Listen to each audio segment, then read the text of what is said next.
احرام مردوں کے لیے 2 صاف ستھری چادریں اگر سفید ہوں تو بہتر ہے، احرام کا لباس ہے، ایک بطور تہمت باندھنے کے لیے اور دوسری اوپر اوڑھنے کے لیے، لیکن سر اور چہرہ ننگا رہے اور جوتا کوئی سا بھی استعمال کیا جا سکتا ہے، البتہ اس چیز کا خیال رہے کہ ٹخنے ننگے ہوں۔ احرام کا لباس نیا ہونا ضروری نہیں بلکہ پرانا اور استعمال شدہ بھی پہنا جا سکتا ہے۔ یہ ایسا لباس ہے کہ جسے جتنی بار چاہیں استعمال کر سکتے ہیں۔ گھڑی، انگوٹھی، اینک، پرس اور بیلٹ وغیرہ پہننے میں کسی قسم کا کوئی حرج نہیں ہے۔ عورتوں کے لیے کوئی مخصوص احرام نہیں ہے، وہ جو بھی کپڑے پہنے ہوئے ہوں وہی اسی میں احرام کی نیت کر سکتی ہیں، البتہ نہ دستانے پہنیں گی اور نہ نقاب باندھیں گی۔ سنن ابو داؤد کی حدیث نمبر 1825 میں یہی بات ذکر ہے۔ حج یا عمرے کا احرام باندھنے کے لیے احرام سے قبل غسل کرنا مستحب یعنی پسندیدہ عمل ہے، کیونکہ نبی کریم صلی اللہ علیہ وآلہ وسلم سے جامع ترمذی کی حدیث نمبر 830 سے یہی بات ثابت ہے۔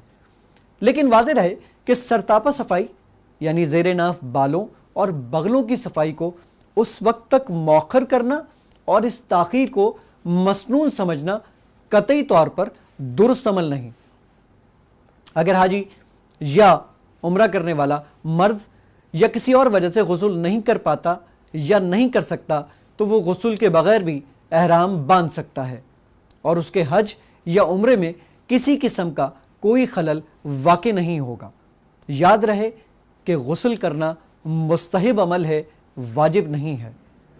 احرام باندھنے سے قبل مرد بدن پر خوشبو لگا سکتے ہیں، اگرچہ بعد میں اس کے اثرات بھی باقی رہیں۔ حدیث سے یہ بات بھی ثابت ہوتی ہے، لیکن احرام باندھنے کے بعد کپڑوں پر خوشبو کا استعمال ممنوع ہے۔ حج یا عمرے کے لیے جاتے ہوئے راستے میں اگر کسی عورت کو زچگی ہو جائے یا حیض آ جائے تو اس کے لیے بھی غسل کرنا ضروری ہوگا بلکہ واجب ہوگا۔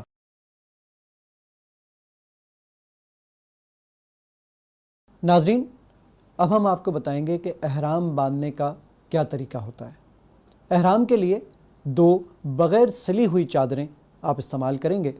ایک چادر آپ اوپر اوڑھ لیں گے اور دوسری چادر تہبت کے طور پر آپ استعمال کریں گے۔ اس چادر کو باندھنے کے لیے آپ پہلے اس کے دونوں حصے کو اس چادر کے آپ بالکل متوازی یعنی برابری کی بنیاد پر ملا لیں گے، اور ملانے کے بعد آپ یہ کام کریں گے کہ یہاں سے پہلے اپنے دونوں پاؤں اپنی جسامت سے تھوڑے سے زیادہ کھول لیں گے۔ اس کا فائدہ یہ ہوگا کہ اسی احرام کی حالت میں آپ کو طواف بھی کرنا ہے، سعی بھی کرنا ہے، نمازیں بھی پڑھنی ہیں، اس میں آپ کو بہت آسانی ہو جائے گی۔ پہلے آپ اپنی دونوں پاؤں کو اپنے جسامت سے تھوڑے سے زیادہ کھول لیجئے اور اس چادر کو برابر حصوں میں یہاں سے پکڑ لیجئے۔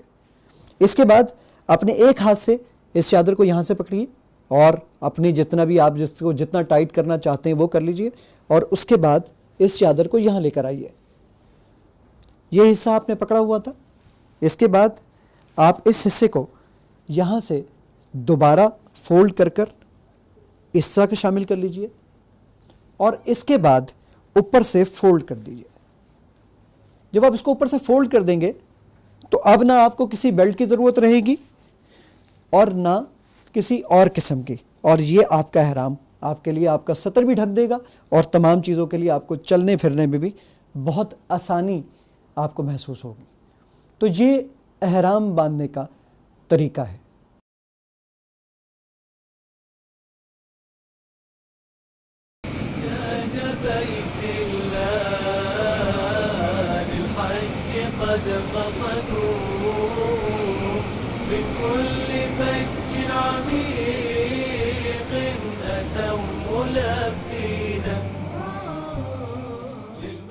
ناظرین، حجاز مقدس کے سفر کے لیے ہم جہاز میں بیٹھ چکے ہیں، اب باری آئے گی میقات کی۔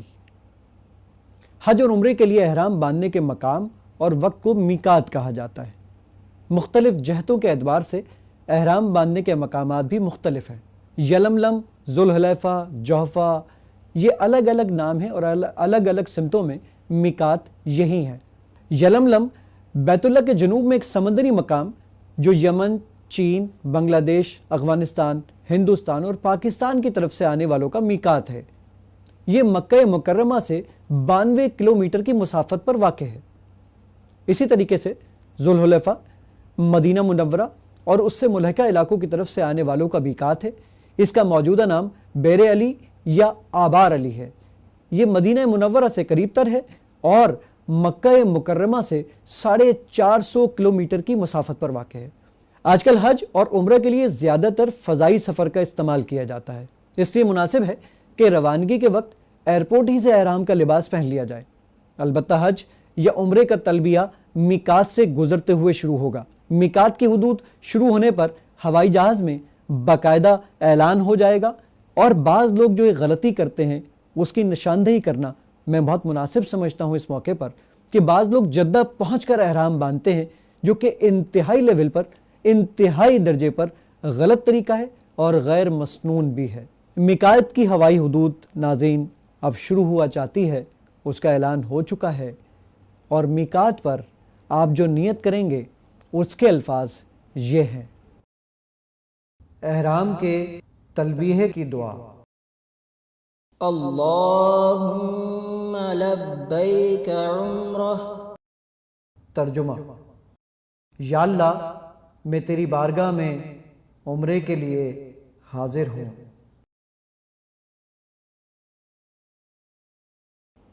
اگر کسی دوسرے کی طرف سے عمرہ ادا کرنا ہو تو ان الفاظ کے آخر میں ان کہہ کر اس کا نام لے لیں، جیسے اللہم لبیک کا عمرہ، ان، اور پھر جو بھی فلاں ابن فلاں جو بھی نام آپ لینا چاہیں تو وہ آپ نام لے سکتے ہیں، تو اس کی طرف سے بھی عمرہ انشاءاللہ ادا ہو جائے گا۔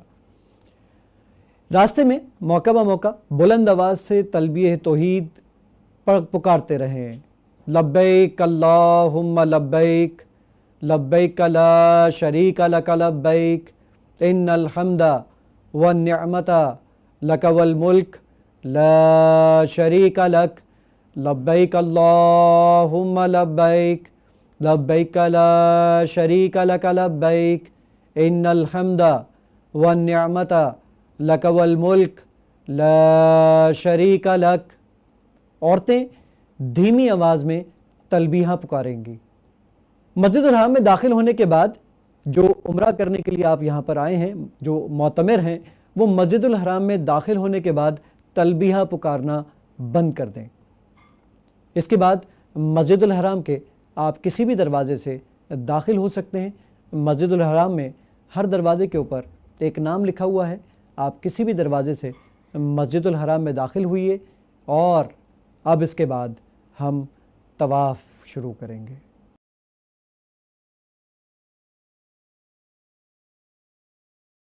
لبیک اللہم لبیک، لبیک لا شریک لک لبیک، ان الحمد والنعمت لک والملک لا شریک لک، لبیک اللہم لبیک، لبیک لا شریک لک لبیک، ان الحمد والنعمت لک والملک لا شریک لک، لبیک اللہم لبیک، لبیک لا شریک لک لبیک، ان الحمد والنعمت لک والملک لا شریک لک، لبیک اللہم لبیک، لبیک لا شریک لک لبیک، ان الحمد والنعمت۔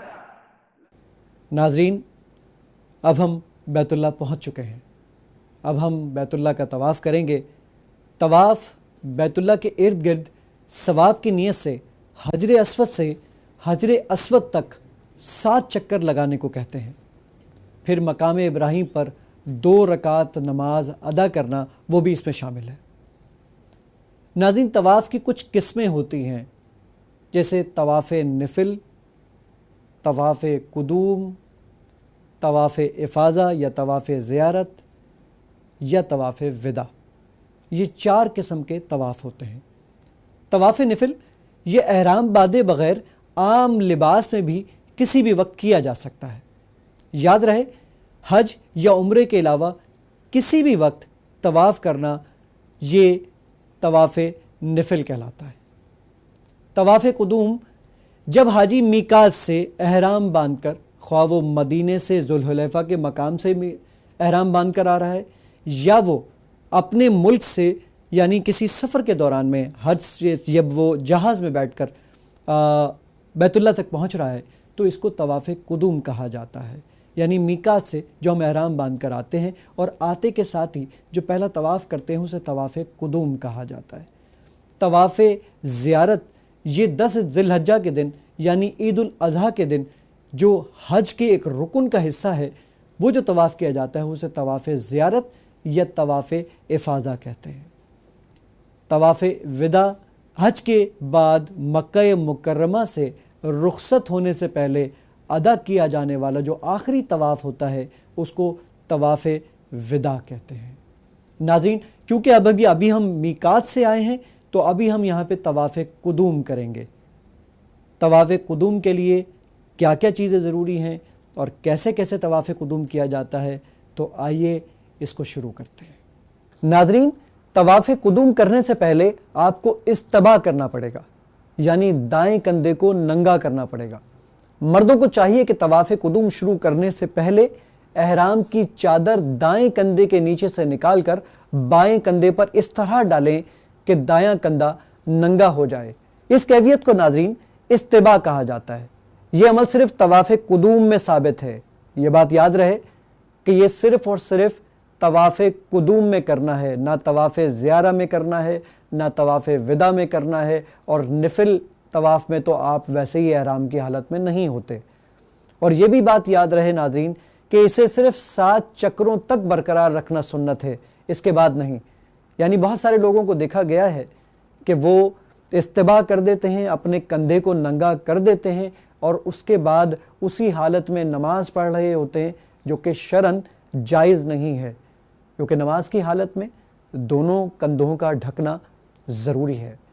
استباء کرنے کے لیے آپ کو اپنا دانا ہاتھ یعنی اپنا دایاں ہاتھ اور یہ کندھا ننگا کرنا پڑے گا، اور یہ چادر اس طرح کر کر اپنا سیدھا کندھا ننگا کر دیں گے۔ اس کو استباء کہا جاتا ہے، جو طواف قدوم کے وقت میں ہمارے لیے کرنا لازم ہے۔ ناظرین، طواف کی ابتدا حجر اسود کو بوسہ دینے یا اسے ہاتھ لگا کر ہاتھ کو چومنے یا کسی لاٹھی یا لکڑی سے اس کو چھونے اور اس کو چومنے یا صرف اس کی جانب ہاتھ کا اشارہ کرنے سے کرنی چاہیے۔ حجر اسود کو بوسہ دیتے وقت سر کو کچھ جھکانا مسنون عمل ہے۔ ناظرین، اگر حجر اسود کو بوسہ دینا یا چھونا ممکن نہ ہو تو پھر طواف کا آغاز حجر اسود کے سامنے سے کریں، جس کی پہچان کے لیے آپ کے سامنے وہاں پر دیوار پر سبز لائٹ روشن ہے۔ حجر اسود کی یہ بالکل سامنے کی علامت ہے، اور اس سبز لائٹ سے طواف کا آغاز اور اسی پر اختتام کریں۔ خیال رہے رش اور بھیڑ میں حجر اسود کو بوسہ دینے سے آپ کو بھی تکلیف ہوگی اور باقی حاجی بھی اس تکلیف کا سامنا کریں گے۔ ایسی صورت میں صرف دور سے ہاتھ کا اشارہ کر دینا کافی ہوگا۔ یاد رہے ایسی صورت میں ہاتھ کو چومنا درست نہیں ہے، یعنی آپ صرف اپنے ہاتھ سے اشارہ کریں گے اور کہیں گے اللہ اکبر۔ لیکن ابن عمر رضی اللہ تعالیٰ عنہ سے موقوفاً ایک اور حدیث ملتی ہے جس میں انہوں نے بسم اللہ بھی کہا، یعنی بسم اللہ اللہ اکبر۔ آئیے ہم بھی طواف کو شروع کرتے ہیں، اور طواف شروع کرنے کے لیے ہمیں کس کس چیزوں کا خیال رکھنا چاہیے اس کے متعلق بھی جانتے ہیں۔ طواف کرنے والے کو چاہیے کہ وہ اپنی دائیں طرف سے چلے اور بیت اللہ کو بائیں طرف کرے، یعنی بیت اللہ آپ کے بائیں طرف ہوگا اور پھر اس کے بعد آپ 7 چکر لیں گے۔ ایک طواف 7 چکروں کا ہوتا ہے اور ایک چکر حجر اسود سے شروع ہو کر حجر اسود پر ہی پورا ہوتا ہے، تو اس چیز کا خیال رہے۔ ہر چکر کے آغاز پر حجر اسود کو بوسہ دینا یا ہاتھ وغیرہ سے چھو کر ہاتھ کو چومنا یا اس کی طرف اشارہ کرنا یہ مسنون عمل ہے اور اس کو استلام کہتے ہیں، لیکن صرف اس نیت سے کہ یہ عمل مسنون ہے ہمیں یہ کرنا چاہیے۔ ناظرین، طواف کے 7 چکر آپ حتیم کے باہر سے لگائیں۔ حتیم جو آپ اپنی اسکرین پر بھی دیکھ رہے ہیں، یہ ہے تو خانہ کعبہ کا حصہ ہی جس پہ حضرت عائشہ صدیقہ رضی اللہ تعالیٰ عنہ کو نبی صلی اللہ علیہ وآلہ وسلم نے فرمایا تھا کہ یہ خانہ کعبہ کا ہی حصہ ہے، اور جس نے حتیم کے اندر نماز پڑھی تو گویا اس نے خانہ کعبہ کے اندر نماز پڑھی۔ رکن یمانی، طواف کے ہر چکر میں رکن یمانی سے گزرتے ہوئے اسے ہاتھ لگانا مسنون عمل ہے۔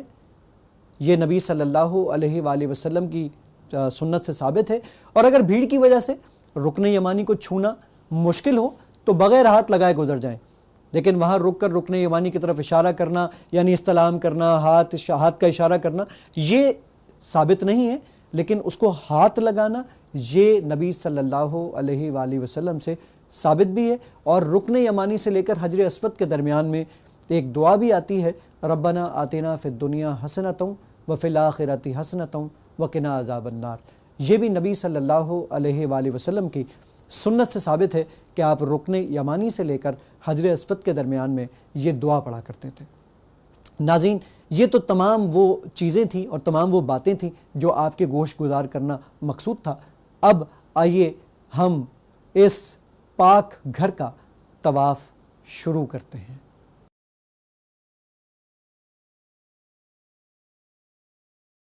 ناظرین، اب ہم طواف کا آغاز کریں گے حجر اسود کا بوسہ لے کر، اور بوسہ لینے کے بعد جو شروع کے 3 چکر ہوں گے اس میں حاجی رمل کریں گے۔ رمل جس میں تھوڑا سا تیز چلنا، اور وہ نبی کریم صلی اللہ علیہ وآلہ وسلم کی سنت سے ثابت بھی ہے۔ حجر اسود ہمارے بائیں ہاتھ کی جانب ہوگا، اور یہاں سے ہم طواف کا آغاز کریں گے۔ اگر حجر اسود کا بوسہ آپ کو مل جاتا ہے تو ٹھیک ہے، اگر نہیں ملتا تو آپ صرف استلام یعنی ہاتھ سے چھوئیں گے، اور یا پھر کسی چھڑی سے اس کو چھوئیں گے اور اس کو چوم لیں گے۔ اگر یہ بھی ممکن نہیں ہے تو دور سے ہی ہاتھ کے اشارے سے بسم اللہ اللہ اکبر کہتے ہوئے اپنے طواف کا آغاز کریں گے، اور اس وقت جب آپ دور سے اشارہ کر رہے ہیں تو ہاتھ کو چومنے کی کوئی ضرورت نہیں ہے، کیونکہ یہ سنت سے ثابت نہیں ہے۔ ناظرین، اب ہم اپنے طواف کا آغاز کریں گے حجر اسود کو بوسہ لے کر۔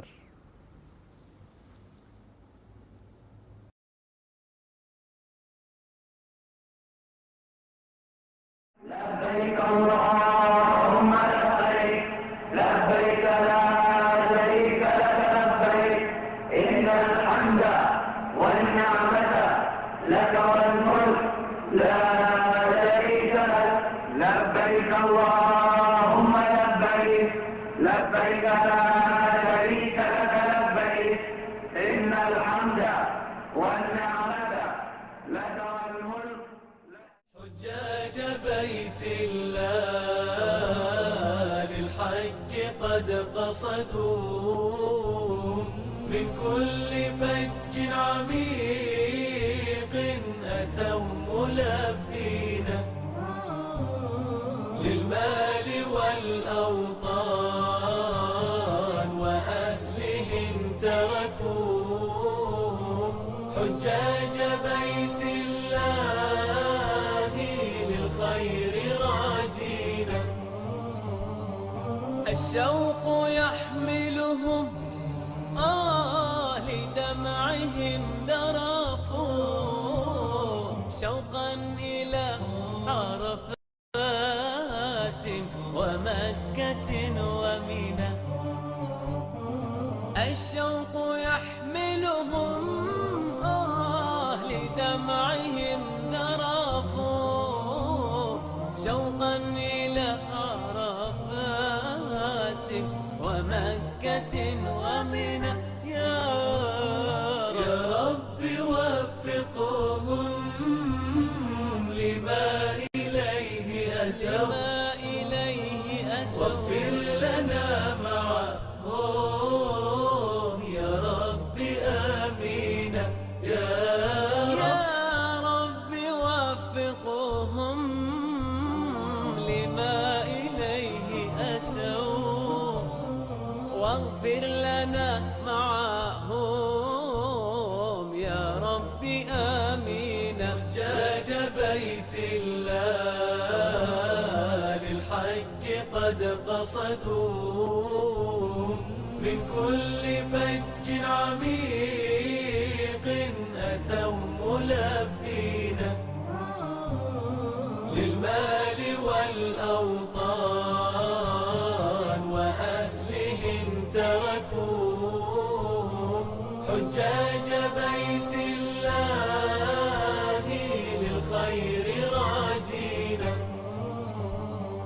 الشوق يحملهم لدمعهم ذرفوا شوقا إلى عرفات ومكة ومنى الشوق يحملهم لدمعهم ذرفوا شوقا إلى عرفات.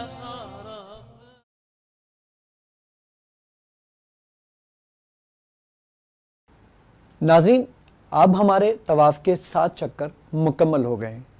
اب ہم نے 2 رکعت مقام ابراہیم پر نماز ادا کرنی ہے، اور صحیح مسلم کی حدیث نمبر 1218 کے مطابق پہلی رکعت میں سورہ کافرون یعنی قل یا ایھا الکافرون، اور دوسری رکعت میں سورہ اخلاص یعنی قل ھو اللہ احد پڑھنی ہے۔ نبی کریم صلی اللہ علیہ وآلہ وسلم نے حجۃ الوداع میں ایسا ہی کیا تھا۔ ناظرین، اگر مطاف مقام ابراہیم کے بالکل پیچھے جگہ نہ مل سکے تو مسجد الحرام میں کسی بھی جگہ طواف کی یہ 2 رکعت نماز ادا کی جا سکتی ہے۔ سیدنا عمر رضی اللہ تعالیٰ عنہ کے عمل سے یہ بات ثابت ہے، اور سنن بہقی کے اندر حدیث نمبر 90 میں اس کا ذکر ملتا ہے کہ آپ رضی اللہ تعالیٰ عنہ نے طواف کی 2 رکعتیں مسجد الحرام سے بھی باہر وادی ذی طویٰ میں ادا فرمائی تھی۔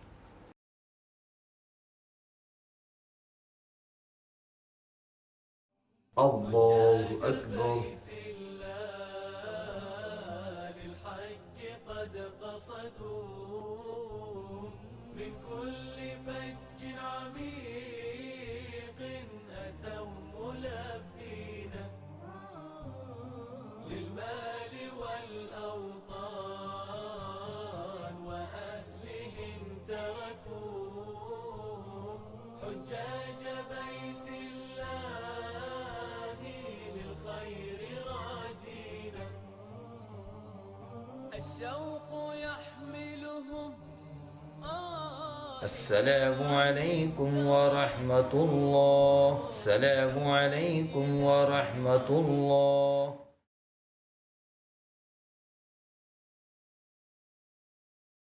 لبيك اللهم لبيك لبيك لا شريك. ناظرین، آپ نے مقام ابراہیم پر 2 رکعت نماز ادا کر لی ہے۔ اب طواف کی ان 2 رکعتوں کے بعد حدیث کے مطابق یعنی مسند احمد کی حدیث نمبر 72 کے مطابق طواف کی ان 2 رکعتوں کو مکمل کرنے کے بعد آپ نے خوب سیر ہو کر زمزم کا پانی پینا ہے، اور تھوڑا سا پانی اپنے سر پر بھی ڈالنا ہے۔ حجاج بيت الله للحج قد قصدوا من كل فج عميق أتوا ملبين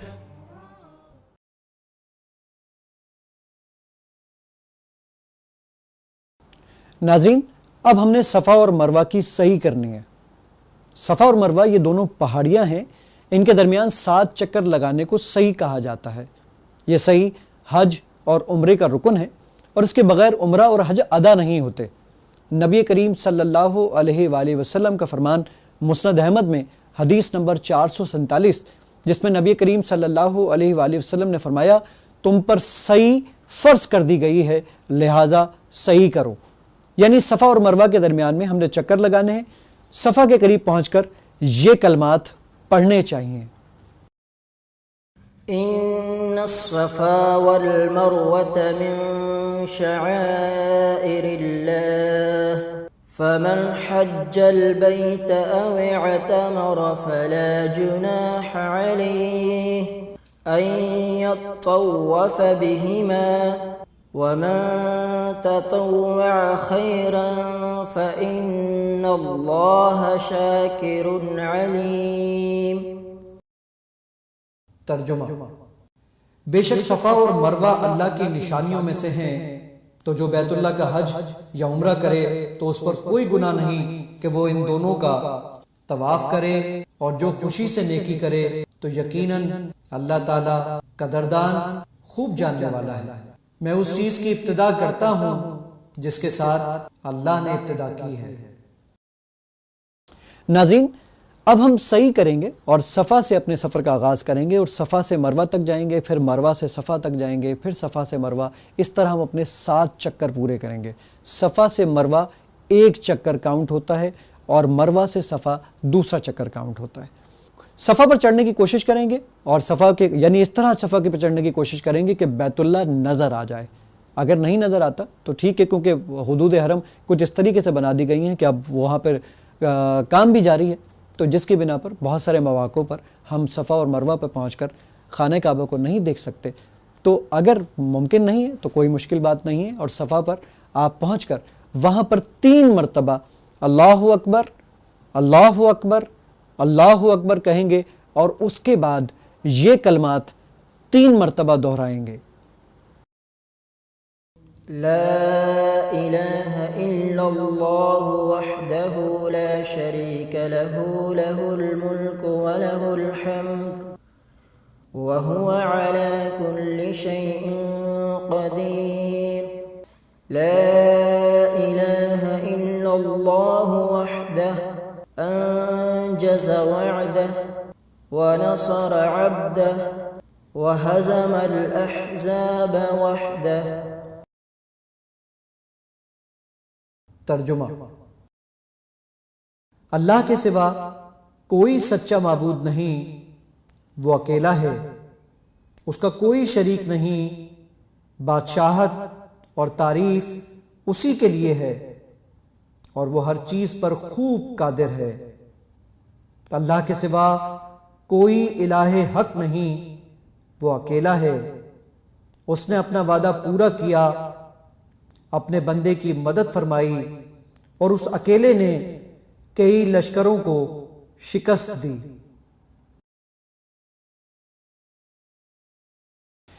اس موقع پر ناظرین جو آپ نے یہ دعا آپ نے سن لی، اس دعا کے بعد آپ اس موقع پر اپنے لیے بھی مزید دعائیں بھی کر سکتے ہیں، اپنی زبان میں بھی دعائیں کر سکتے ہیں، اور پھر صفا سے مروہ کے درمیان میں آپ صحیح کا آغاز کریں گے. اور ناظرین اس میں ہم ایک اور کام بھی کہ اس دوران میں آپ اپنی جو الفاظ میں آپ دعائیں کرنا چاہیں وہ بھی کر سکتے ہیں. اور اس کے علاوہ یہاں پر صفا اور مروہ کے درمیان میں اور مروہ اور صفا کے درمیان میں کچھ سبز لائٹیں لگا دی گئی ہیں، جہاں پر حاجی کو تیز تیز تھوڑا سا چلنا اور بھاگنا پڑتا ہے، لیکن یہ صرف اور صرف مردوں کے لیے حکم ہے. تو مرد اس سبز لائٹ کے دوران میں ذرا سا تیز چلیں گے یا تھوڑی سی دوڑ لگائیں گے. تو آئیے ناظرین ہم بھی اپنی صحیح کا آغاز کرتے ہیں.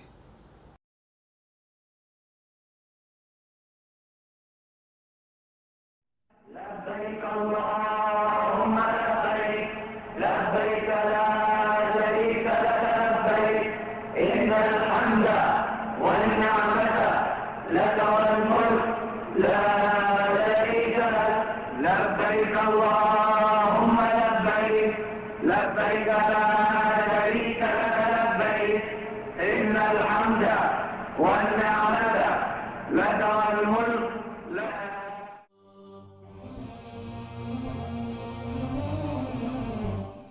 حجاج بيت الله للحج قد قصدوا من كل فج عميق أتوا ملبين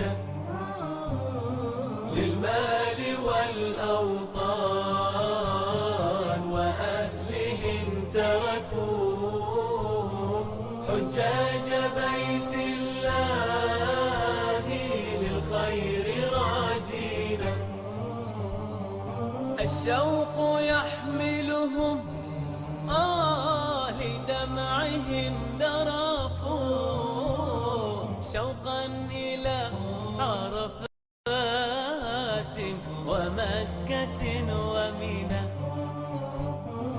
الشوق يحملهم لدمعهم ذرفوا شوقا إلى عرفات ومكة ومنى. يا رب وفقهم لما إليه أتوا واغفر لنا معهم يا رب آمين. يا رب